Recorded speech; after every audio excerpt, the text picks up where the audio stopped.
Homer used to be very passionate about his work. Even on Monday mornings, he was full of energy. He would even give up his favorite donuts for the sake of work. At that time, Homer's position in the company was second only to the boss and the boss's secretary. He ranked first. But as time went on, Homer learned to slack off. He would hurry to leave before the end of the workday.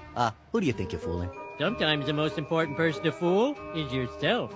Woohoo! Overtime! Now, Homer's rank in the company had fallen to the very bottom, not even comparable to that of a dog. Heartbroken, Homer went to Moe to vent about why he had suddenly lost all ambition. Moe said that no problem couldn't be solved with a drink, and if one wasn't enough, then have another. Homer missed the old version of himself very much. This resonated with Professor Frank. Scooching over, scooching, too far. Frank was also disappointed in himself. After dedicating so many years to research, he had neither received any research funding nor made a single friend. At that moment, Homer's phone rang. The caller had noticed Homer's experience and wanted him to work at the Shelbyville nuclear plant. Homer wondered why they didn't hire someone young and capable. It turned out they valued Homer's rich resume. However, some of the work experience on it had been forced upon Homer by the court. But this also meant Homer had cooperated with law enforcement. Immediately, the caller sent Homer the interview notice. But Homer lacked confidence. He thought there was no way he could get the job. Seeing Homer so despondent, Frank decided to help him using the power of science. Although Frank had never won a Nobel Prize, the most important thing in an interview was acting skills. Coincidentally, Frank had won an Emmy Award. Me too! I use mine as corn holders.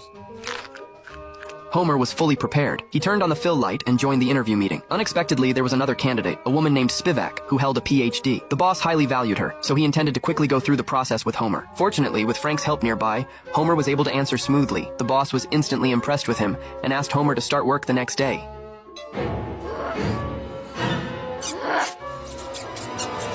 You know that's my computer, right?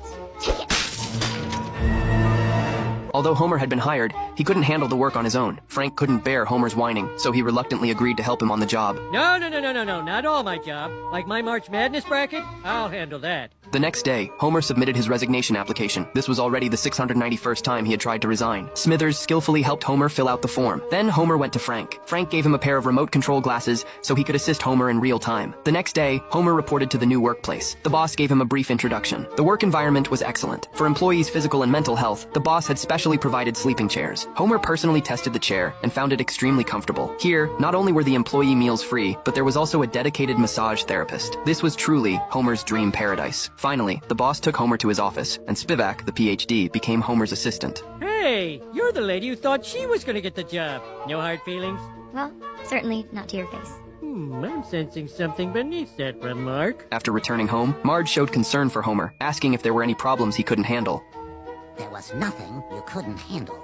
There was nothing I couldn't handle. Although Marge thought Homer's way of speaking resembled Frank's, that no longer mattered. The new company offered daycare services, so Marge didn't have to watch Maggie every day. One day, Spivak wanted to discuss academic matters with Homer. Homer immediately switched into his Frank persona, making it impossible for Spivak to detect any flaws. Homer was very satisfied with his new job, but Lisa knew Homer very well. She was curious about how Homer managed to handle work issues. Marge, understanding everything about Homer, quickly interrupted Lisa. Meanwhile, Spivak approached Lenny and Carl, hoping they could provide her with some clues. At first, the two hid things very well, but they couldn't resist the temptation of alcohol. An hour later, they began telling the truth. Well, if you were to give him a letter grade, from A to F.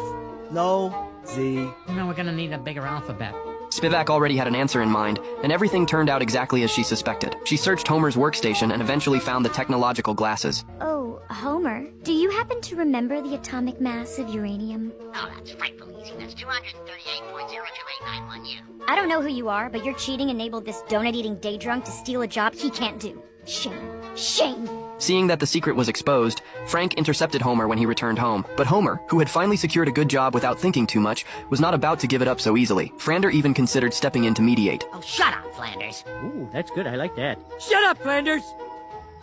The next day, Homer was called to the boss's office. He expected a harsh scolding, but instead, the boss thought Homer's work was excellent and planned to invite him to participate in a company team-building activity. Now, Homer relied entirely on Professor Frank, even needing to ask him whether to turn left or right. At this time, Frank was taking a shower. He got frustrated and threw off his headphones. Soon, Homer faced the boss's questions. Without Frank's help, Homer couldn't answer any of the professional questions. As he desperately pleaded, Spivak's voice suddenly sounded. After learning Homer's secret, she had been monitoring his frequency, and now every move Homer made was under her control. Very soon, Spivak confronted Homer. She had the evidence. Homer wore the glasses at work to cheat. Spivak asked Marge to reflect on why women would make things difficult for other women, but if Homer lost his job, Marge would have to return to her busy old routine. Ultimately, Marge couldn't resist her inner choice.